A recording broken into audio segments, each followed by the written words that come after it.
ವಿಶೇಷ ಕಾರ್ಯಕ್ರಮಕ್ಕೆ ಸ್ವಾಗತ. ನಾನು ಮಧುಶ್ರೀ. ನಾಳೆ ರಕ್ತ ಚಂದ್ರ ಗ್ರಹಣ. ಇದು ಈ ವರ್ಷದ ಕಟ್ಟಕಡೆಯ ಗ್ರಹಣವಾಗಿದೆ. ಇದೇ ತಿಂಗಳಲ್ಲಿ 16 ದಿನಗಳ ಅಂತರದಲ್ಲಿ ಸಂಭವಿಸ್ತಾ ಇರುವ ಈ ಎರಡನೇ ಗ್ರಹಣದ ವಿಶೇಷತೆ ಏನು? ಈ ಗ್ರಹಣದ ಪ್ರಭಾವದಿಂದ ಜಗತ್ತಿನಲ್ಲಿ ನಡೆಯೋದೇನು? ದ್ವಾದಶ ರಾಶಿಗಳ ಮೇಲೆ ಈ ಗ್ರಹಣದ ಪ್ರಭಾವವೇನು? ಇದೇ ಈ ಹೊತ್ತಿನ ವಿಶೇಷ ರಕ್ತ ಚಂದ್ರ ಗ್ರಹಣ. ಈ ರಕ್ತಚಂದ್ರ ಗ್ರಹಣದಿಂದ ಪ್ರಕೃತಿಯಲ್ಲಿ ಸಂಭವಿಸಬಹುದಾದ ಬದಲಾವಣೆಗಳೇನು? ಒಂದೇ ತಿಂಗಳಲ್ಲಿ ಎರಡೆರಡು ಗ್ರಹಣಗಳು ಕೆಡುಕಿನ ಸೂಚಕವ? ಈ ಗ್ರಹಣವು ಸಂಭವಿಸುವ ಸಮಯವೇನು? ಯಾವ ರಾಶಿಗೆ ಒಳಿತು, ಯಾವ ರಾಶಿಗೆ ಕೆಡುಕು, ಪರಿಹಾರವೇನು? ಈ ಎಲ್ಲ ಸಂಗತಿಗಳನ್ನು ಸಮಗ್ರವಾಗಿ ತಿಳಿಸಿಕೊಡುವುದಕ್ಕೆ ನಮ್ಮ ಜೊತೆ ಇದ್ದಾರೆ ಖ್ಯಾತ ಜ್ಯೋತಿಷಿಗಳಾದ ಹರಿಶಾಸ್ತ್ರಿ ಗುರೂಜಿಯವರು. ಬನ್ನಿ ಕಾರ್ಯಕ್ರಮಕ್ಕೆ ಅವರನ್ನು ಸ್ವಾಗತ ಮಾಡೋಣ. ಗುರುಗಳೇ ನಮಸ್ತೆ, ಕಾರ್ಯಕ್ರಮಕ್ಕೆ ಸ್ವಾಗತ. ನಮಸ್ತೆ ಅಮ್ಮ. ಗುರುಗಳೇ, ರಕ್ತಚಂದ್ರ ಗ್ರಹಣ ವರ್ಷದ ಕಟ್ಟಕಡೆಯ ಗ್ರಹಣ. ಈ ಗ್ರಹಣ ಯಾವ ರಾಶಿ ಮತ್ತು ನಕ್ಷತ್ರದಲ್ಲಿ ಸಂಭವಿಸ್ತಾ ಇದೆ? ಈ ಗ್ರಹಣದ ವಿಶೇಷತೆ ಬಗ್ಗೆ ಮಾತನಾಡೋದಾದ್ರೆ. ವರ್ಷದ ಕೊನೆಯ ಚಂದ್ರಗ್ರಹಣ. ಸಾಧಾರಣವಾಗಿ ಚಂದ್ರಗ್ರಹಣ ಅಂತ ಬಂದಾಗ ಆ ಯಾವ ನಕ್ಷತ್ರ ಹಾಗೂ ಯಾವ ರಾಶಿಯಲ್ಲಿ ಸಂಭವಿಸುತ್ತೆ ಅನ್ನುವಂಥದ್ದನ್ನು ಬಹಳ ಮುಖ್ಯವಾಗಿ ನಾವು ಗಮನಿಸಬೇಕಾಗತ್ತೆ. ಯಾಕಂದರೆ ಗ್ರಹಣದ ಕೇಂದ್ರ ಬಿಂದುನೇ ನಕ್ಷತ್ರ ಮತ್ತು ರಾಶಿ. ನೋಡಿ, ಚಂದ್ರಗ್ರಹಕ್ಕೆ ವೈರಿಗಳೇ ಇಲ್ಲ, ಕೇವಲ ರಾಹು ಮಾತ್ರನೇ ವೈರಿ. ಹಾಗಾಗಿ ಇದನ್ನು ರಾಹುಗ್ರಸ್ತ ಚಂದ್ರಗ್ರಹಣ ಅನ್ನುವಂಥ ಒಂದು ಉದ್ದೇಶಕ್ಕೆ ಕರೀಲಾಗತ್ತೆ. ಚಂದ್ರ ವಿಶೇಷವಾಗಿ ಮನಸ್ಸಿಗೆ ಕಾರಕನಾದ್ದರಿಂದ ಶತಭಿಷ ನಕ್ಷತ್ರದಲ್ಲಿ ಈ ಗ್ರಹಣ ಆಗ್ತಾ ಇದೆ. ಇದು ರಾಹುವಿನ ನಕ್ಷತ್ರ. ಶತಭಿಷ, ಸ್ವಾತಿ, ಆರಿದ್ರ ಈ ಮೂರು ನಕ್ಷತ್ರಗಳು ರಾಹುವಿನ ನಕ್ಷತ್ರ.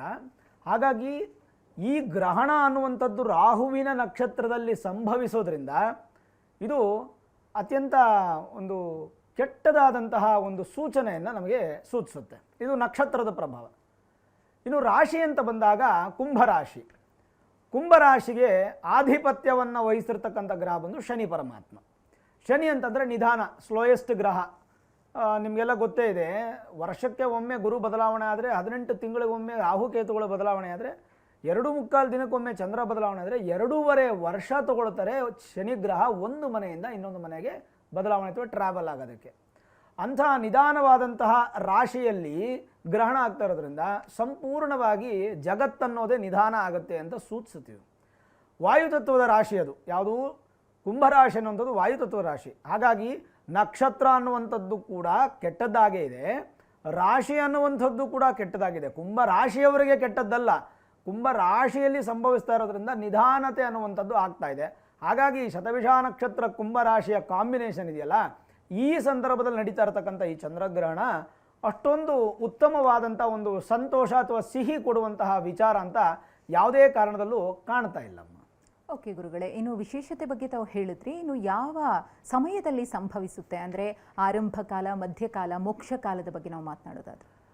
ಬಹಳ ಮುಖ್ಯವಾಗಿ ಈ ಗ್ರಹಣ ಅನ್ನುವಂಥದ್ದು ನಮ್ಮ ಭಾರತ ದೇಶದಲ್ಲಿ ಕಾಣದೇ ಇರತಕ್ಕಂಥದ್ದು.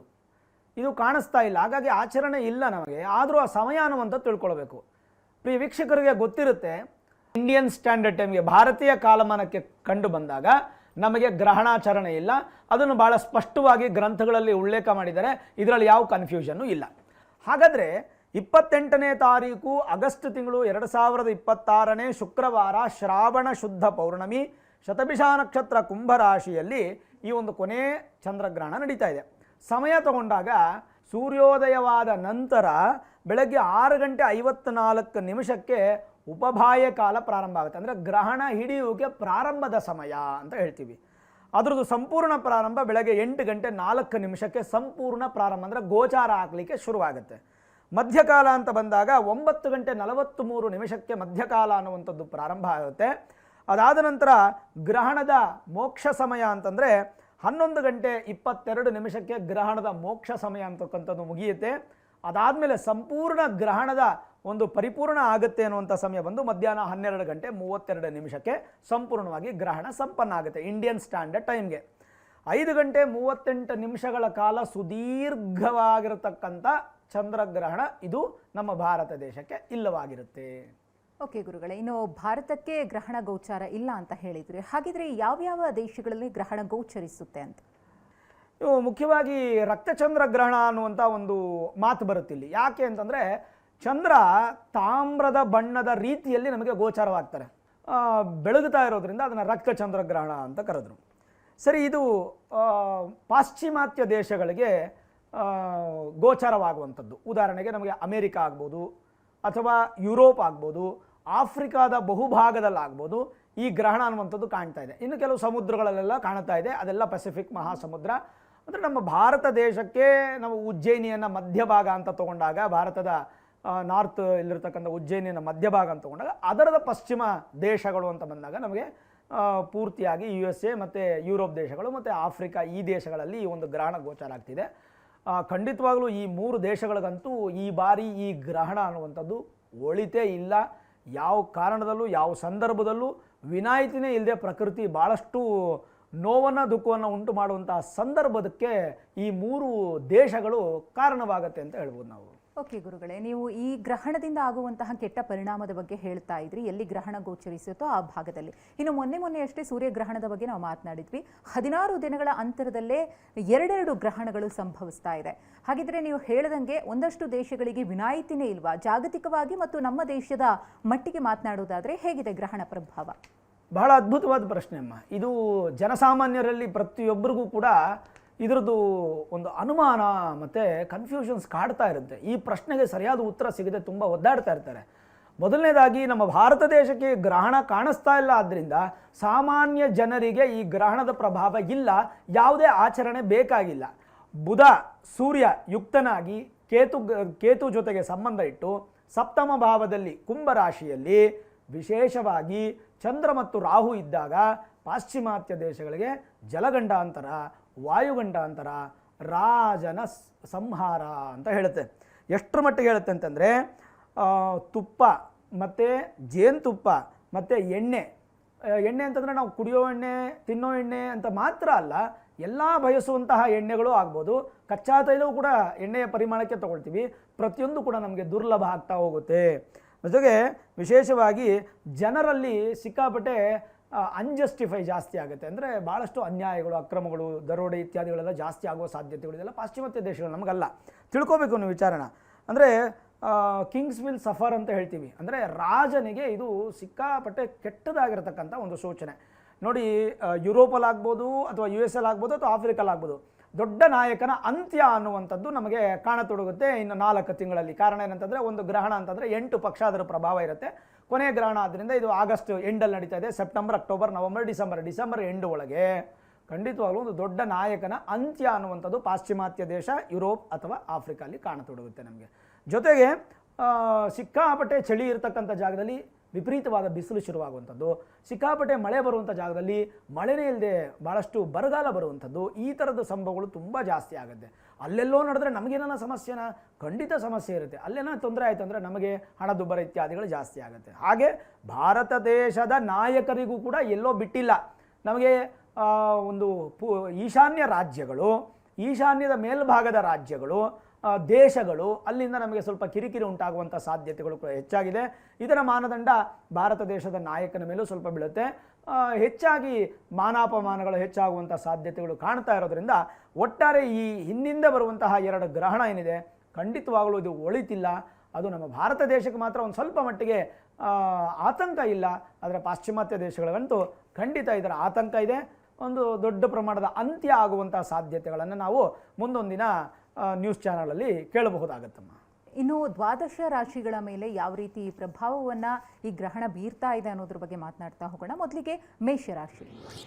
ಮೇಷರಾಶಿಯವರಿಗೆ ಹಲವು ವಿಚಾರದಲ್ಲಿ ಅನುಕೂಲ ಫಲಿತಾಂಶಗಳನ್ನು ತರಬಹುದು. ಅಂದರೆ ಶುಭ, ಒಂಥರ ಪಾಸಿಟಿವ್, ಒಳ್ಳೆಯ ನಂಬಿಕೆಗಳು ನಿಮ್ಮಲ್ಲಿ ಉತ್ಪತ್ತಿ ಆಗುತ್ತೆ. ಉದ್ಯೋಗ ಮತ್ತು ವೃತ್ತಿ ಜೀವನದಲ್ಲಿ ಪರಿಶ್ರಮಕ್ಕೆ ತಕ್ಕ ಪ್ರತಿಫಲ ದೊರೆಯುವಂತಹ ಸಾಧ್ಯತೆಗಳು, ಲಕ್ಷಣಗಳಿದೆ. ಬಹಳ ದಿನಗಳಿಂದ ನಿರೀಕ್ಷಿಸುತ್ತಿರ್ತಕ್ಕಂಥ ಕೆಲಸಗಳೆಲ್ಲ ಪರಿಪೂರ್ಣ ಆಗುತ್ತೆ. ನಿಮ್ಮ ಸಾಮರ್ಥ್ಯವನ್ನು ಸಾಬೀತುಪಡಿಸುವಂತಹ ಒಂದು ಒಳ್ಳೆಯ ಸಂದರ್ಭ ಅಂತ ತಗೊಳ್ಬಹುದು. ಜೊತೆಗೆ ಆರ್ಥಿಕವಾಗಿ ಕೆಲವು ಲಾಭಗಳು ಕೂಡ ಉತ್ಪತ್ತಿಯಾಗುತ್ತೆ. ಆದಾಯದ ಮೂಲಗಳು ಕೂಡ ಹೆಚ್ಚಾಗುವಂತಹ ಸಾಧ್ಯತೆ. ಕುಟುಂಬದಲ್ಲಿ ಸಂತಸದ ವಾತಾವರಣ.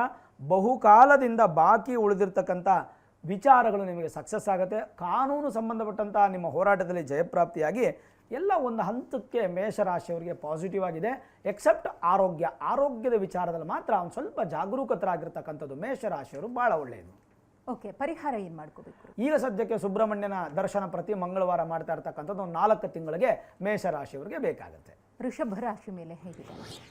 ವೃಷಭ ರಾಶಿಯವರಿಗೆ ಈ ಗ್ರಹಣ ಒಂಥರ ಮಿಶ್ರ ಫಲದಾಯಕವಾಗಿರುತ್ತೆ. ಯಾವುದೇ ಪ್ರಮುಖ ನಿರ್ಧಾರಗಳನ್ನು ತೆಗೆದುಕೊಳ್ಳಬೇಕಾದ್ರೆ ಸ್ವಲ್ಪ ಮಟ್ಟಿಗೆ ನಿಧಾನವಾಗಿ ತಗೊಳ್ಳಿ, ಆತುರದ ನಿರ್ಧಾರಗಳನ್ನು ತೆಗೆದುಕೊಳ್ಬೇಡಿ, ಇದು ಬಹಳ ಮುಖ್ಯವಾದಂಥದ್ದು. ಇನ್ನು ಸಾಧಕ ಬಾಧಗಳನ್ನು ಅನಾಲಿಸಿಸ್ ಮಾಡಿ, ಸುಮ್ಮನೆ ಏನೋ ಮುಂದೆ ಹೋಗಿ ಮಾಡಿಬಿಡೋದಲ್ಲ, ಅದ್ರ ಬಗ್ಗೆ ಭಾಳ ಚಿಂತನೀಯವಾಗಿ ಯೋಚನೆ ಮಾಡಿ. ಗುರು ಕೂಡ ನಿಮಗೆ ಸ್ಟ್ರಾಂಗ್ ಆಗಿ ಇಲ್ಲದೆ ಇರೋದ್ರಿಂದ ಗ್ರಹಣದ ಪ್ರಭಾವ ಸ್ವಲ್ಪ ಹೆಚ್ಚು ಪ್ರಭಾವ ಬೀರ್ಬೋದು. ಕುಟುಂಬದ ಸದಸ್ಯರೊಂದಿಗೆ ಒಂದು ಸ್ವಲ್ಪ ಕೋಲ್ಡ್ ವಾರ್ ಅಂತಂದರೆ ಸ್ವಲ್ಪ ಒಳ ಜಗ್ಗಾಟ, ಹೊಡೆದಾಟ, ಗುದ್ದಾಟ ಆಗುವಂಥ ಸಾಧ್ಯವಾದಷ್ಟು ಸ್ವಲ್ಪ ಮಾತಲ್ಲಿ ಅದನ್ನು ಸರಿ ಮಾಡ್ಕೊಳ್ಳಿಕ್ಕೆ ಪ್ರಯತ್ನ ಪಡಿ. ಹಣಕಾಸಿನ ವಿಚಾರದಲ್ಲಿ ನಿಮ್ಮ ಆತ್ಮೀಯರೇ ನಿಮಗೆ ದ್ರೋಹ ಅಥವಾ ಮೋಸ ಮಾಡುವಂಥ ಸಾಧ್ಯತೆ ಸ್ವಲ್ಪ ಎಚ್ಚೆತ್ತುಕ ಇರಬೇಕಾಗತ್ತೆ.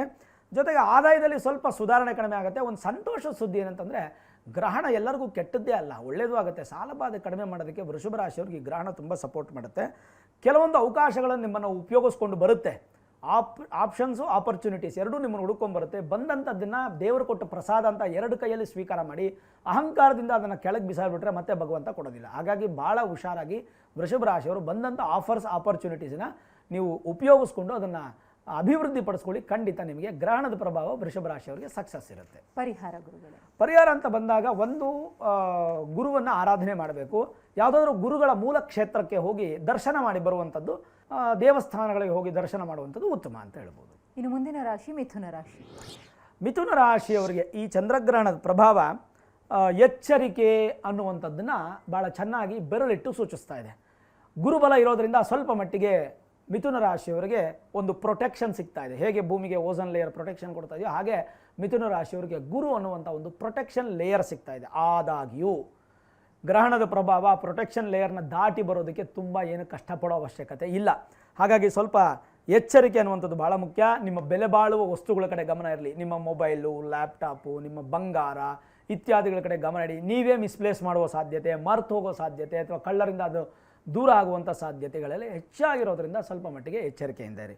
ಇದರ ಜೊತೆಗೆ ಹಣಕಾಸಿನ ವಿಚಾರದಲ್ಲಿ ಒಳ್ಳೆಯ ನಿರ್ಧಾರಗಳನ್ನು ತೆಗೆದುಕೊಳ್ಳಿ. ಆದಷ್ಟು ಸ್ವಲ್ಪ ಹಣವನ್ನು ಸೇವಿಸಿ ಇಡುವಂತಹ ಯೋಚನಾ ಶಕ್ತಿಯಲ್ಲಿ ನೀವು ಮುಂದೆ ಬರೋದು ಅಂತ ಒಳ್ಳೆಯದು. ಮನೆಯ ಹಿರಿಯರ ಸಲಹೆಗಳನ್ನು ತಗೊಳ್ಳಿ, ಅನುಭವಸ್ಥರ ಸಲಹೆಗಳನ್ನು ತಗೊಳ್ಳಿ, ಅದು ಬಹಳ ಮುಖ್ಯವಾಗುತ್ತೆ. ಮತ್ತೊಂದೆಡೆ ಕಠಿಣ ಪರಿಶ್ರಮದಿಂದ ನಿಮಗೆ ಫಲ. ಪರಿಹಾರ ಅಂತ ಬಂದಾಗ ವಾರಾಹಿ ನಿಗ್ರಹ ಅಷ್ಟಕಂ ಅಥವಾ ಸ್ತೋತ್ರ ಅನ್ನುವಂಥ ಸ್ತೋತ್ರವನ್ನು ಪ್ರತಿನಿತ್ಯ ನೀವು ಅದನ್ನು ಕೇಳೋಕ್ಕೆ ಶುರು ಮಾಡಿ. ಅದನ್ನು ಕೇಳ್ತಾ ಇದ್ದರೆ ಈ ದೋಷಗಳೆಲ್ಲ ನಿಮ್ಗೆ ಯಾವುದು ಬರದೇ ಎಚ್ಚರಿಕೆ ಅನ್ನೋದು ಸಿಗುತ್ತೆ. ಇನ್ನು ಕಟಕ ರಾಶಿ ಮೇಲೆ ಹೇಗಿದೆ ಪ್ರಭಾವ? ಕರ್ಕಾಟಕ ರಾಶಿಯವರಿಗೆ ಈ ಚಂದ್ರಗ್ರಹಣದ ಪ್ರಭಾವ ಅನ್ನುವಂಥದ್ದು ಸಣ್ಣ ಸಣ್ಣ ವಿಚಾರದಲ್ಲೂ ಹೆಚ್ಚಿನ ಒತ್ತಡ ಅನ್ನುವಂಥದ್ದು ಶುರುವಾಗುತ್ತೆ. ಸ್ವಲ್ಪ ನಿಮಗೂ ಕೂಡ ಈ BP ಬರುವಂಥದ್ದು, BP ಇದ್ದರೆ ಜಾಸ್ತಿ ಆಗುವಂಥದ್ದು, ಹೃದಯ ಒತ್ತಡ, ಮಾನಸಿಕ ಒತ್ತಡ. ಕರ್ಕಾಟಕ ರಾಶಿನೇ ನಮಗೆ ಮಾನಸಿಕಕ್ಕೆ ಅಧಿಪತಿ ಆದ್ದರಿಂದ, ಅದರಲ್ಲೂ ಚಂದ್ರ ಅಂತಂದರೆ ಗ್ರಹಣ ಹಿಡಿತಾ ಇರೋದೇ ಚಂದ್ರಗ್ರಹಣ. ಹಾಗಾಗಿ ಚಂದ್ರಗ್ರಹಣದಿಂದ ಸ್ವಲ್ಪ ಮಾನಸಿಕ ಒತ್ತಡಗಳು ಉಂಟಾಗುತ್ತೆ. ತಾಳ್ಮೆ ಅನ್ನೋದು ಬೇಕು. ವಿಶೇಷವಾಗಿ ಕುಟುಂಬದ ವಿಚಾರಗಳನ್ನು ಹೊರಗಡೆ ಯಾರಿಗೂ ಹೇಳಕ್ಕೆ ಹೋಗಬೇಡಿ. ನಿಮ್ಮ ಪರ್ಸ್ನಲ್ ವಿಚಾರಗಳನ್ನು ಹೊರಗಡೆ ಹೇಳಕ್ಕೆ ಹೋಗಬೇಡಿ. ಏನೋ ಒಂದು ತುಂಬ ಆತ್ಮೀಯತೆ ಅಂತ ಹೇಳಿಬಿಟ್ರು ನೀವು ರಾತ್ರಿ ಬೆಳಗ್ಗೆ ಎದ್ದೇಳೋಷ್ಟೊತ್ತಿಗೆ ಊರಿಗೆಲ್ಲ ಪ್ರಚಾರ ಆಗಿಬಿಟ್ಟಿರುತ್ತೆ. ಹಾಗಾಗಿ ಗೌಪ್ಯ ವಿಚಾರಗಳನ್ನು ಯಾರ ಹತ್ರನೂ ಹೇಳಕ್ಕೆ ಹೋಗಬೇಡಿ. ಏನೇ ಸಮಸ್ಯೆ ಬಂದರೂ ಕೂಡ ಹೊಡೆದಾಟ ಬಡದಾಟ ಬೇಡ, ಮಾತುಕತೆಯ ಮುಖಾಂತರವೇ ನೀವು ಅದನ್ನು ಸರಿ ಮಾಡಿಕೊಳ್ಬೇಕು. ಉದ್ಯೋಗದಲ್ಲಿ ಜವಾಬ್ದಾರಿ ಹೆಚ್ಚಾಗುತ್ತೆ. ಆರೋಗ್ಯದ ಕಡೆ ನಿರ್ಲಕ್ಷ್ಯ ಮಾಡಬೇಡಿ. ಮೂಗಿನ ಸಮಸ್ಯೆ, ಕಣ್ಣಿನ ಸಮಸ್ಯೆ ಅಂದರೆ ENT ಪ್ರಾಬ್ಲಮ್ಸು, ಕತ್ತಿಂದ ಮೇಲ್ಗಡೆಗೆ ಬರಬಹುದಾದಂಥ ಸಮಸ್ಯೆಗಳೆಲ್ಲ ಬರುವಂಥ ಸಾಧ್ಯತೆಗಳಿರುತ್ತೆ. ಯಾವುದೇ ದೊಡ್ಡ ನಿರ್ಧಾರಗಳನ್ನು ತೆಗೆದುಕೊಳ್ಳುವ ಮೊದಲು ಪರಿಸ್ಥಿತಿಗಳನ್ನು ಸಂಪೂರ್ಣವಾಗಿ ಅವಲೋಕವನ್ನು ಮಾಡಿ ಕೆಲವೊಂದು ಕೌನ್ಸಿಲರ್ಸ್ ಹತ್ರನೋ ಅಥವಾ ಅನುಭವ ಹತ್ರನೋ ಮಾತಾಡಿ ಆಮೇಲೆ ಡಿಸಿಷನ್ ತಗೊಳ್ಳಿ. ಅದು ನಿಮ್ಗೆ ತುಂಬ ಒಳ್ಳೆಯದು. ಏನು ಪರಿಹಾರ ಮಾಡ್ಕೋಬೇಕು? ಪರಿಹಾರ ಅಂತ ಬಂದಾಗ ಧನ್ವಂತರಿ ಜಪವನ್ನು ಮಾಡುವಂಥದ್ದು ಬಹಳ ಒಳ್ಳೆಯದು. ಮಂತ್ರ ನಿಮಗೆ ಗೊತ್ತಿರದೇ ಹೋಗ್ಬೋದು, ಅಥವಾ ಈಗೆಲ್ಲ ನಿಮಗೊಂದು ಧನ್ವಂತರಿ ಮಂತ್ರ ಸಿಗೋದು ತುಂಬ ಈಸಿನೇ, ಅದು ನಿಮಗೆ ಅರ್ಥ ಆಗುತ್ತೆ. ಅದನ್ನು ತಿಳ್ಕೊಂಡು ಪ್ರತಿನಿತ್ಯ ಧನ್ವಂತರಿ ಸ್ತೋತ್ರವನ್ನು ಕೇಳುವಂಥದ್ದು ಅಥವಾ ಹೇಳುವಂಥದ್ದು ನಿಮಗೆ ಅತ್ಯಗತ್ಯ. ಅದರ ಜೊತೆಗೆ ನಾನು ಮಾಡ್ಬೋದು ಅಂತಂದರೆ ನೋಡಿ, ಒಂದು ಶ್ವಾನಗಳಿಗೆ ಆಹಾರವನ್ನು ಕೊಡೋದ್ರಿಂದ ಕೂಡ ವಿಶೇಷವಾದಂಥ ಪರಿಹಾರ ನಿಮಗೆ ಸಂಭವಿಸುತ್ತೆ. ಅದರಿಂದ ನಿಮಗೆ ಒಳಿತು ಫಲ ಅನ್ನೋದು ಖಂಡಿತ ಸಿಗುತ್ತೆ. ಇನ್ನು ಈ ಚಂದ್ರಗ್ರಹಣ ಸಿಂಹರಾಶಿಯವರ ಮೇಲೆ ಯಾವ ರೀತಿ ಪರಿಣಾಮ ಬೀರುತ್ತದೆ? ಸಿಂಹರಾಶಿಯವರಿಗೆ ಒಂದು ಪ್ರಭಾವ ಅಂತ ಹೇಳ್ಬೇಕಂದ್ರೆ ನೆಗೆಟಿವ್ ಅಂತ ಹೇಳ್ಬೋದು. ಜೊತೆಗೆ ಸಿಂಹರಾಶಿಯಲ್ಲೇ ಕೇತು ಮತ್ತು ಸೂರ್ಯ ಇರತಕ್ಕಂಥದ್ದು, ಇದು ಒಂಥರ ವಿಚಿತ್ರವಾಗಿರ್ತಕ್ಕಂಥ ಒಂದು ಸಂದರ್ಭ. ಈಗಾಗಲೇ ನಾನು ಹೇಳಿದೆ, ಗ್ರಹಣದ ಪ್ರಭಾವದಿಂದ ಸಿಂಹರಾಶಿಯಲ್ಲಿ ವಿಶೇಷವಾಗಿ ಬುಧಗ್ರಹ ಇರತಕ್ಕಂಥದ್ದು ಒಂದು ನೆಗೆಟಿವ್ ಅಂತ. ಹಾಗಾಗಿ ಸಿಂಹರಾಶಿಯವರಿಗೆ ಒಂದು ಸ್ವಲ್ಪ ರಾಜಕೀಯವಾಗಿ, ಅಧಿಕಾರಿಕವಾಗಿ ಸ್ವಲ್ಪ ತೊಂದರೆಗಳಾಗುವಂಥ ಸಾಧ್ಯತೆ, ಮಾನಾಪಮಾನಗಳು, ಸಮಸ್ಯೆಗಳು ಬರುವಂಥದ್ದು, ಹಣ ನಷ್ಟ, ಮಾನ ನಷ್ಟ ಈ ಥರದ್ದೆಲ್ಲ ಆಗುವಂಥ ಸಾಧ್ಯತೆಗಳು. ನಿಮ್ಮ ಬೆನ್ನಿಂದನೇ ನಿಮಗೆ ಚೂರಿ ಹಾಕುವಂಥ ಜನಗಳು ತುಂಬ ಇರ್ತಾರೆ. ಹಾಗಾಗಿ ನಿಮಗೆ ಮೈಯೆಲ್ಲ ಕಣ್ಣಿರಬೇಕಾಗುತ್ತೆ. ನೀವೇ ಸ್ವತಃ ನಂಬಿ ನೋಡಿ ಮಾಡಿ, ಯಾರನ್ನೂ ಕೂಡ ಬೇಜವಾಬ್ದಾರಿಯಾಗಿ ಬಿಟ್ಟು ಬೇರೆಯವ್ರು ಕೆಲಸ ಮಾಡ್ತಾರೆ ಅನ್ನೋದು ಬೇಡ. ನೀವೇ ನಿಮ್ಮ ಕೆಲಸವನ್ನು ಖುದ್ದಾಗಿ ಮಾಡ್ಕೊಳ್ಳಿ. ಪರಿಹಾರ ಏನು ಮಾಡ್ಕೋಬೇಕು? ಪರಿಹಾರ ಅಂತ ಬಂದಾಗ ಪ್ರತಿನಿತ್ಯ ಆದಿತ್ಯ ಹೃದಯ ಮತ್ತು ಸೂರ್ಯ ಚಾಲೀಸ ಮಂತ್ರವನ್ನು ಕೇಳುವಂತಹದ್ದು, ಜೊತೆಗೆ ಪ್ರತಿನಿತ್ಯ ಬೆಳಗ್ಗೆ ಸೂರ್ಯ ನಮಸ್ಕಾರವನ್ನು ಮಾಡೋದ್ರಿಂದ ಕೂಡ ಸೂರ್ಯನ ಪ್ರಭಾವಕ್ಕೆ ಒಳಗಾಗದೆ ಅಧಿಕಾರ ಮತ್ತು ಇತ್ಯಾದಿಗಳೆಲ್ಲ ಕೂಡ ನಿಮಗೆ ಪಾಸಿಟಿವ್ ಆಗುವಂಥ ಸಂದರ್ಭಗಳನ್ನು ನಾವು ಕಾಣಬಹುದೇ ಹೊರತು ಅದಲ್ಲದೆ ಬೇರೆ ಏನು ದೊಡ್ಡ ಪ್ರಮಾಣದ ಪರಿಹಾರಗಳು ಅವಶ್ಯಕತೆ ಇರಲ್ಲ. ಮುಂದಿನ ರಾಶಿ ಕನ್ಯಾ ರಾಶಿಯವರ ಮೇಲೆ ಹೇಗಿದೆ ಗುರುಗಳೇ ಪ್ರಭಾವ? ಕನ್ಯಾ ರಾಶಿಗೆ ಒಂದು ಒಳ್ಳೆ ಶುಭ ಅಂತ ಹೇಳ್ಬೋದು. ಯಾವ ಥರ ಶುಭ? ಒಂದು ಕಡೆ ಗುರು ಚೆನ್ನಾಗಿದೆ, ಇನ್ನೊಂದು ಕಡೆ ಶನಿ ಚೆನ್ನಾಗಿದೆ, ಇಬ್ಬರು ಪ್ರಭಾವನೂ ಇಲ್ಲ. ಸರಿ, ಗ್ರಹಣದ ಪ್ರಭಾವ ಕನ್ಯಾ ರಾಶಿಯಿಂದ 6ನೇ ಮನೇಲಿ ನಡೀತಾ ಇರೋದ್ರಿಂದ ಹೆಚ್ಚಿನ ಒಂದು ಸಮಸ್ಯೆ ಅನ್ನುವಂಥದ್ದು ಕೂಡ ಕಾಣ್ತಾ ಇಲ್ಲ. ನಿಮ್ಮ ಅವಧಿಗೆ ಮುನ್ನ ನಿಮ್ಮ ಕೆಲಸಗಳನ್ನ ಪರಿಪೂರ್ಣ ಮಾಡ್ತೀರಾ. ಸರಿಯಾದ ಸಮಯಕ್ಕೆ ಬರ್ಬೋದಂಥ ಹಣಕಾಸಿನ ವ್ಯವಹಾರದಲ್ಲೆಲ್ಲ ಸಕ್ಸಸ್ ಆಗುತ್ತೆ. ಯಾವುದೇ ವೃತ್ತಿ ಮಾಡ್ತಾ ಇರಲಿ, ಯಾವುದೇ ವ್ಯವಹಾರ ಅಥವಾ ಯಾವುದೇ ವ್ಯಾಪಾರ ಮಾಡ್ತಾ ಇರಲಿ, ನಿಮಗೆ ಸರಾಸರಿ ಫಲಿತಾಂಶ ತುಂಬ ಚೆನ್ನಾಗಿ ನಡೆಯುತ್ತೆ. ವೈಯಕ್ತಿಕ ಜೀವನದಲ್ಲಿ ಭವಿಷ್ಯದ ಯೋಜನೆಗಳನ್ನು ತುಂಬ ಚೆನ್ನಾಗಿ ತುಂಬಿಕೊಳ್ತೀರಾ. ಜೊತೆಗೆ ಸಂಗಾತಿಯೊಂದಿಗೆ ಮಹತ್ವದ ಚರ್ಚೆಯನ್ನು ಮಾಡಿ ದಾಂಪತ್ಯದ ಸಂತೋಷ ಅನ್ನೋದು ಉತ್ತುಂಗದಲ್ಲಿರುತ್ತೆ. ಸಂಬಂಧವನ್ನು ಮತ್ತಷ್ಟು ಗಟ್ಟಿಗೊಳಿಸ್ಕೊಳ್ಳುವಂತಹ ಪರಸ್ಪರ ಅಭಿಪ್ರಾಯಗಳನ್ನು ಗೌರವಿಸುವಂಥದ್ದು ಭಾಳ ಮುಖ್ಯ ಆಗುತ್ತೆ. ಹೆಂಡತಿ ಗಂಡ ಮಧ್ಯೆ ಇರತಕ್ಕಂಥ ವೈಮನಸ್ಸುಗಳು ದೂರ ಆಗುತ್ತೆ. ಸಂತಾನ ಅಪೇಕ್ಷಿತ ದಂಪತಿಗಳಿಗೂ ಕೂಡ ಶುಭ ಫಲ. ವೃತ್ತಿ ಜೀವನದಲ್ಲಿ ಉತ್ತಮ ಫಲಿತಾಂಶ ಪಡಿತೀರಾ. ನಿಮ್ಮ ಪ್ರಯತ್ನಗಳು ಮತ್ತಷ್ಟು ಹೆಚ್ಚಾಗುತ್ತೆ. ವಿದ್ಯಾರ್ಥಿಗಳಂತೂ ಯೋಗ ಫಲ. ಅದರಲ್ಲೂ ಕೂಡ ಈ ಒಂದು ಸರ್ಕಾರಿ ಉದ್ಯೋಗ ಬೇಕು ಅಂತ ಆಸೆ ಪಟ್ಟು ಓದ್ತಾ ಇರ್ತಕ್ಕಂಥ ವಿದ್ಯಾರ್ಥಿಗಳಿಗೆ, ಸ್ಪರ್ಧಾತ್ಮಕ ಪರೀಕ್ಷೆಗಳಿಗೆ ಇದು ಬಹಳ ಉತ್ತಮವಾದ ಸಮಯ. ಹಣಕಾಸಿನ ವಿಚಾರದಲ್ಲಿ ಕೂಡ ಅನುಕೂಲ ಆಗಿ ಎಲ್ಲ ಥರದ ನಿರ್ಧಾರಗಳು ಕೂಡ ಅತ್ಯಂತ ಶುಭವಾಗಿರುತ್ತೆ. ಪರಿಹಾರ ಅಂತ ಬಂದಾಗ ಚಂದ್ರಶೇಖರ ಅಷ್ಟಕ ಅನ್ನುವಂಥ ಸ್ತೋತ್ರವನ್ನು ಕೇಳುವಂಥದ್ದು. ಒಂದು 2 ತಿಂಗಳು ಅಥವಾ 4 ತಿಂಗಳ ಮಟ್ಟಿಗೆ ಪ್ರತಿ ಸೋಮವಾರ ಒಂದು 2 ಬೊಗ್ಸೆಯಷ್ಟು ಅಕ್ಕಿಯನ್ನು ಯಾವುದಾದ್ರೂ ರೂಪದಲ್ಲಿ ಅನ್ನ ಮಾಡಾದರೂ ದಾನ ಮಾಡಿ, ಅಥವಾ ಅಕ್ಕಿ ರೂಪದಲ್ಲಾದರೂ ಯಾರನ್ನ ಬಡವರಿಗೆ, ಭಿಕ್ಷುಕರಿಗೆ ಅದನ್ನು ಕೊಡೋದ್ರಿಂದ ಕನ್ಯಾ ರಾಶಿಯವರಿಗೆ ಒಂದು ಒಳ್ಳೆಯ ಸಂದರ್ಭ ಅಂತ ಹೇಳ್ಬೋದು ನಾವು. ತುಲಾ ರಾಶಿ ಮೇಲೆ ಹೇಗಿದೆ ಗುರುಗಳೇ ಪ್ರಭಾವ? ತುಲಾ ರಾಶಿಯವರಿಗೆ ಹಲವು ರೀತಿ ಅನುಕೂಲಗಳನ್ನು ಕಾಣ್ತಾ ಇರತಕ್ಕಂಥದ್ದು. ಸರಿ, ಹಾಗಾದರೆ ಈ ರಾಹುವಿನ ಪ್ರಭಾವ ಪಂಚಮಾರಿಷ್ಟ ಏನಾಗುತ್ತೆ? ಸ್ವಲ್ಪ ಮಟ್ಟಿಗೆ ತುಲಾರಾಶಿಯ ಗರ್ಭಿಣಿ ಸ್ತ್ರೀಯರು ಹುಷಾರಾಗಿರಬೇಕು. ಜೊತೆಗೆ ಈ ಸಂದರ್ಭಗಳಲ್ಲಿ ಯಾವುದೇ ದೊಡ್ಡ ದೊಡ್ಡ ನಿರ್ಧಾರಗಳನ್ನು ತೆಗೆದುಕೊಳ್ಬೇಡಿ. ಆಮೇಲೆ ವೃತ್ತಿ ಜೀವನದಲ್ಲಿ ಹೊಸ ಅವಕಾಶಗಳು ಬಂದರೆ ಮಾತ್ರ ಸ್ವೀಕಾರ ಮಾಡಿ. ನೀವು ಹುಡ್ಕೊಂಡು ಹೋಗೋದು ಬೇಡ. ಕೆಲಸನೇ ಇಲ್ಲ ಅಂದರೆ ಹುಡ್ಕೊಂಡು ಹೋಗಿ, ಕೆಲಸ ಇದ್ದು ನೀವು ಯಾವುದನ್ನು ಹುಡ್ಕೊಂಡು ಹೋಗೋದು ಬೇಡ. ವ್ಯಾಪಾರದಲ್ಲಿ ಅಭಿವೃದ್ಧಿಯನ್ನು ಕಾಣ್ಬೋದು. ಪರಿಶ್ರಮಕ್ಕೆ ತಕ್ಕಂತೆ ಮನ್ನಣೆ ಅನ್ನುವಂಥದ್ದು ಸಿಗುತ್ತೆ.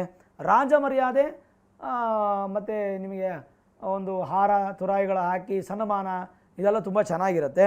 ಆಮೇಲೆ ಬದಲಾವಣೆಗಳನ್ನು ತುಂಬ ಚೆನ್ನಾಗಿ ನೀವು ನಿರೀಕ್ಷೆ ಮಾಡ್ಬೋದು. ಪರಿಹಾರ ದುರ್ಗಾದೇವಿ ಸ್ತೋತ್ರವನ್ನು ಕೇಳುವಂಥದ್ದು, ದುರ್ಗಾ ದರ್ಶನ ಮಾಡುವಂಥದ್ದು. ದುರ್ಗಾ ದೇವಸ್ಥಾನಕ್ಕೆ ಹೋಗಿ ಪ್ರತಿ ಮಂಗಳವಾರ ಅಥವಾ ಶುಕ್ರವಾರ ಯಾವುದಾದ್ರು ಒಂದು ದಿನ ಆಯ್ಕೆ ಮಾಡಿಕೊಂಡು, ವಾರದ ಶುಭ ದಿನ ಆಯ್ಕೆ ಮಾಡಿಕೊಂಡು 11 ಪ್ರದಕ್ಷಿಣೆ ಮಾಡಿ ದುರ್ಗಾದೇವಿಗೆ ಧ್ಯಾನ ಮಾಡುವಂಥದ್ದು ರಾಹು ಶಮನಕ್ಕೆ ಒಂದು ಒಳ್ಳೆಯ ಉಪಾಧಿ ಅಂತ ಹೇಳ್ಬೋದು. ಮುಂದಿನ ರಾಶಿ ವೃಶ್ಚಿಕ ರಾಶಿ. ವೃಶ್ಚಿಕ ರಾಶಿಯವರಿಗೆ ಈ ಗ್ರಹಣದ ಪ್ರಭಾವ ಒಂದು ಮಟ್ಟಿಗೆ ಮಿಶ್ರ ಫಲದಾಯಕವಾಗಿರುತ್ತೆ. ಸ್ವಲ್ಪ ಮಟ್ಟಿಗೆ ಸಿಹಿ ಕಹಿ ಎರಡನ್ನೂ ಕಾಣಬಹುದು. ಮತ್ತು ನಿಮ್ಮ ಒಂದು ಹೆಜ್ಜೆ ಅನ್ನುವಂಥದ್ದು ನಿಮಗೆ ಸಕಾರಾತ್ಮಕವಾಗಿರುತ್ತೆ. ಆತುರ ಪಡಬೇಡಿ. ಅಂದರೆ ನೀವು ವಾಕಿಂಗ್ ಮಾಡಿ, ಜಾಗಿಂಗ್ ಮಾಡಬೇಡಿ ಅಂತ ಹೇಳ್ತಾ ಇದ್ದೀನಿ. ಇದರ ಅರ್ಥ ಏನಂದರೆ ಓಡಿದ್ರೆ ಬಿದ್ದೋಗ್ತೀರಾ. ಅದೇ ನಡ್ಕೊಂಡು ಹೋಗಿ ಅಥವಾ ಬ್ರಿಸ್ಕ್ ವಾಕ್ ಮಾಡಿ, ಸ್ವಲ್ಪ ಜೋರಾಗಿ ನಡ್ಕೊಂಡು ಹೋಗಿ, ಏನೂ ತೊಂದರೆ ಆಗಲ್ಲ. ಈ ಎಕ್ಸಾಂಪಲ್ ನಾನು ನಿಮ್ಮ ಹಣಕಾಸಿನ ಸಂಪಾದನೆಯಲ್ಲಿ, ವ್ಯಾಪಾರದಲ್ಲಿ, ಉದ್ಯೋಗದಲ್ಲಿ ಪ್ರತಿಯೊಂದರಲ್ಲೂ ಹೇಳ್ತಾ ಇದ್ದೀನಿ. ನಾನಾಯಿತು, ನನ್ನ ಮನೆ ಆಯಿತು, ನನ್ನ ಕೆಲಸ ಆಯಿತು, ನನ್ನ ಮಕ್ಕಳಾಯಿತು, ಕುಟುಂಬ ಆಯಿತು, ಈ ರೀತಿಯಾದಂಥ ಜೀವನವನ್ನು ನೀವು ಮಾಡಲಿಕ್ಕೆ ಪ್ರಯತ್ನ ಪಡಬೇಕು. ಸುಮಾರು ಒಂದು 2 ತಿಂಗಳವರೆಗೆ ಇದರದ್ದು ಹೆಚ್ಚಿನ ಪ್ರಭಾವ ಇರುತ್ತೆ. 4 ತಿಂಗಳವರೆಗೂ ಇದರದ್ದು ಪರಿಪೂರ್ಣ ಪ್ರಭಾವ ಇರುತ್ತೆ. ಎಚ್ಚರಿಕೆಯಿಂದ ಹೆಜ್ಜೆ ಹಾಕುವಂಥದ್ದು ಉತ್ತಮ. ಅದೃಷ್ಟ ನಿಮ್ಮನ್ನು ಹುಡುಕೊಂಬರುತ್ತೆ. ಹಣಕಾಸು ಮತ್ತು ಉದ್ಯೋಗ ಸಂಬಂಧಪಟ್ಟಂಥ ಯಾವುದೇ ವಿಚಾರದಲ್ಲಿ ನಿಮಗೆ ಶುಭ ಫಲ ಅನ್ನುವಂಥದ್ದು ಕಾಣ್ಬೋದು. ಹೂಡಿಕೆ ಅಥವಾ ದೊಡ್ಡ ಖರ್ಚನ್ನು ಮಾಡುವಂಥ ಮುನ್ನ ಎಲ್ಲ ಅಂಶಗಳನ್ನು ಪರಿಶೀಲನೆ ಮಾಡಿ, ಯೋಚನೆ ಮಾಡಿ. ಕೆಲವೊಂದು ಜವಾಬ್ದಾರಿಗಳು ನಿಮಗೆ ಉಟ್ಕೊಂಬರುತ್ತೆ. ನೋಡಿ, ವೃಶ್ಚಿಕ ರಾಶಿಯವರಿಗೆ ವಿಶ್ವವನ್ನು ಗೆಲ್ಲುವಂತಹ ಶಕ್ತಿ ನಿಮ್ಮಲ್ಲಿದೆ. ಈ ಒಂದು ಗ್ರಹಣದ ಪ್ರಭಾವ ಎಷ್ಟೋ ಜನ ಕೆಟ್ಟದಾದರೆ ನಿಮಗೆ ಒಳ್ಳೆಯದಿದೆ. ದೊಡ್ಡ ದೊಡ್ಡ ಬಂಡೆ ಅಷ್ಟು ದೊಡ್ಡ ಸಮಸ್ಯೆಗಳು ಬರ್ತಾಯಿದ್ರು ಅಥವಾ ಬೆಟ್ಟದಷ್ಟು ಸಮಸ್ಯೆಗಳು ಬರ್ತಾಯಿದ್ರು ಕೂಡ ಅದನ್ನು ಚಿಕ್ಕ ಪ್ರಮಾಣದಾಗಿ ಒಂದು ಕಲ್ಲಿನ ರೀತಿಯಾಗಿ ನೀವು ಅದನ್ನು ಸೇರಿಸ್ಕೊಂಡು ಆ ಒಂದು ಚಿಕ್ಕ ಸಮಸ್ಯೆಯನ್ನು ಪರಿಹಾರ ಮಾಡ್ಕೊಳ್ಳೋದ್ರಲ್ಲಿ ನಿಸ್ಸೀಮರಾಗ್ತೀರಾ. ವೃಶ್ಚಿಕ ರಾಶಿಯವರು ಪರಿಹಾರ ಏನು ಮಾಡ್ಕೋಬೇಕು? ಗಣಪತಿಯ ದರ್ಶನ ಮತ್ತು ಕುಜನ ದರ್ಶನ ಮಾಡುವಂಥದ್ದು ಭಾಳ ಒಳ್ಳೆಯದು. ಅಷ್ಟು ಬಿಟ್ಟರೆ ಬೇರೆ ಒಂದು ದೊಡ್ಡ ಪರಿಹಾರಗಳು ವೃಶ್ಚಿಕ ರಾಶಿಯವರಿಗೆ ಬೇಕಿಲ್ಲ. ಇನ್ನು ಧನಸ್ಸು ರಾಶಿಯವರಿಗೆ ಹೇಗಿದೆ? ಧನುರಾಶಿಯವರಿಗೆ ಒಳ್ಳೆ ಸಂಯಮ, ಒಳ್ಳೆ ತಾಳ್ಮೆ ಎಲ್ಲವೂ ಸಿಗುತ್ತೆ. ಧನುರಾಶಿಯವರಿಗೆ ಗುರುಬಲ ಇಲ್ಲ ಅನ್ನುವಂಥದ್ದು ಸತ್ಯ. ಅರ್ಧಾಷ್ಟಮ ಶನಿ ನಡೀತಾ ಇರ್ತಕ್ಕಂಥದ್ದು ಸತ್ಯ. ಆದರೆ ತೃತೀಯ ಭಾವೇ ಗ್ರಹಣ ಸಂಭವ ಅಂತ ಬಂದಾಗ ಮೂರನೇ ಮನೆಯನ್ನು ಧೈರ್ಯ ಸ್ಥಾನ ಅಂತ ಹೇಳ್ತೀವಿ. ಹಾಗಂದರೆ ಈ ಗ್ರಹಣದ ಪ್ರಭಾವದಿಂದ ಧನುರಾಶಿಯವರಿಗೆ ಸ್ವಲ್ಪ ಧೈರ್ಯ ಕಡಿಮೆ ಆಯಿತು, ಒಳಭಯ, ಒಳಗಡೆ ಭಯ, ಇನ್ಸೆಕ್ಯೂರ್ ಫೀಲ್ ಅಂತ ಹೇಳ್ತೀವಿ, ಜಾಸ್ತಿ ಆಗುತ್ತೆ. ಆಮೇಲೆ ಥರ್ಡ್ ಹೌಸನ್ನು ಸಕ್ಸಸ್ ಅಂತ ಕೂಡ ಕರಿತೀವಿ, ಅಂದರೆ ವಿಜಯ. ಆ ವಿಜಯದಲ್ಲೂ ಕೂಡ ನಿಮಗೆ ಸ್ವಲ್ಪ ನಿಧಾನ ಆಗುತ್ತೆ. ಒಂದು ತಿಂಗಳಲ್ಲಿ ಆಗಬೇಕಾಗಿರ್ತಕ್ಕಂಥ ಕೆಲಸ ನಿಮಗೆ 2 ತಿಂಗಳು ಅಥವಾ 3 ತಿಂಗಳು ಹಿಡಿಯುವಂಥ ಸಾಧ್ಯತೆ ಈ ಒಂದು ಗ್ರಹಣದ ಪ್ರಭಾವ. ಕಿರಿಯ ಸಹೋದರ ಅಥವಾ ಸಹೋದರ ಅಂತ ತಗೊಳ್ಳಿ, ಸಹೋದರರಿಂದ ಒಂದು ಸ್ವಲ್ಪ ಮನಸ್ತಾಪ, ಮನಸ್ಸಿಗೆ ನೋವು, ಯೋಚನೆ ಜಾಸ್ತಿ ಆಗುವಂಥ ಸಾಧ್ಯತೆ. ನಿಮ್ಮ ನಿರ್ಧಾರಗಳು ಕರೆಕ್ಟಾಗಿರಲ್ಲ. ಧನುರಾಶಿಯವರು ಯಾವುದೇ ನಿರ್ಧಾರವನ್ನು ಟಕ್ಕಂತ ಮಾಡೋಕ್ಕೆ ಹೋಗ್ಬೇಡಿ. ನಿಮ್ಮ ನಿರ್ಧಾರಗಳು ಕರೆಕ್ಟಾಗಿರಲ್ಲ. ನಿಮ್ಮ ಪಾಸಿಟಿವ್ ಥಿಂಕಿಂಗು ಅದು ನಿಮಗೆ ಮಾತ್ರ ಪಾಸಿಟಿವ್, ಎಲ್ಲರಿಗೂ ಪಾಸಿಟಿವ್ ಆಗಲ್ಲ, ಅಥವಾ ನಿಮಗದು ರಿಟರ್ನ್ ಆಗಿ ಹಣದ ರೂಪದಲ್ಲಿ ಬರೋದಿಲ್ಲ. ಕೆಲವೊಂದು ಸಮಸ್ಯೆಗಳು ಬಂದರೆ ನೀವೇ ಅದನ್ನು ಪರಿಹಾರ ಮಾಡ್ಕೋಬೇಕು. ವಿಶೇಷವಾಗಿ ಹಣಕಾಸು ಮತ್ತು ವೃತ್ತಿಗೆ ಸಂಬಂಧಿಸಿದಂಥ ಸಮಸ್ಯೆಗಳು ಖಂಡಿತ ಬರುವಂಥ ಸಾಧ್ಯತೆ. ಯಾವುದೇ ಹೆಜ್ಜೆ ಇಡಬೇಕಾದ್ರೂ ಕೂಡ ಆ ಹೆಜ್ಜೆಯನ್ನು ನೋಡಿ ಇಡಿ, ಅದು ತುಂಬ ಮುಖ್ಯವಾಗುತ್ತೆ. ಆದಾಯ ಹೆಚ್ಚಾಗಲು ಒಂದಲ್ಲ 2 ಆದಾಯದ ಮೂಲಗಳನ್ನು ಕಂಡುಕೊಳ್ಬೇಕು. ನಿಮ್ಮ ಅರ್ಥ ಹೇಳಬೇಕಾದ್ರೆ primary income and secondary income, ಒಂದೇ ಇನ್ಕಮನ್ನು ನೀವು ಸಂಪೂರ್ಣ ನೋಡ್ಕೋಬೇಡಿ. ಸೆಕೆಂಡರಿ ಇನ್ಕಮ್ನ ನೀವು ಚೂಸ್ ಮಾಡ್ಕೊಳ್ಳೋದು ತುಂಬ ಒಳ್ಳೆಯದು. ಸ್ವಲ್ಪ ಹುಷಾರಾಗಿರ್ತಕ್ಕಂಥದ್ದು ಒಳ್ಳೆಯದು ಧನುರಾಶಿಯವರಿಗೆ. ಬಟ್ ಒಂದು ಹಂತಕ್ಕೆ ಏನಪ್ಪ ಅಂದರೆ ಗ್ರಹಣದ ಪ್ರಭಾವ ಹೆಚ್ಚು ನಿಮ್ಮ ಮೇಲೆ ಬೀಳಲ್ಲ ಅನ್ನುವಂಥದ್ದೇ ಒಂದು ದೊಡ್ಡ ಸಂತೋಷದ ಸುದ್ದಿ ಅಂತ ಹೇಳ್ಬೋದು ನಾವು. ಪರಿಹಾರ ಏನು ಮಾಡ್ಕೋಬೇಕಂತ ಈ ಸಮಯಕ್ಕೆ ಧನುರಾಶಿಯವರಿಗೆ ಪರಿಹಾರ ಅಂತಂದರೆ ಒಂದು ಶಕ್ತಿ ದೇವತೆಗಳ ಆರಾಧನೆ ಮಾಡುವಂಥದ್ದು. ನಿಮ್ಮ ಮಕರ ರಾಶಿ ಗುರುಗಳೇ ಹೇಗಿದೆ? ಮಕರ ರಾಶಿಯವರಿಗೆ ಈ ಅವಧಿ ಅನ್ನುವಂಥದ್ದು ಸ್ವಲ್ಪ ಪಾಸಿಟಿವ್ ಆಗಿ ಇದೆ. ಶುಭಾಶುಭ ಫಲಗಳು ಎರಡೂ ಕೂಡ ಹೇಳ್ಬೋದು, ಬಟ್ ಪಾಸಿಟಿವ್ ಜಾಸ್ತಿ ಇದೆ. ಒಂದು 60-40 ರೇಷಿಯೋಲಿ ಹೇಳ್ಬೋದು ನಾವು.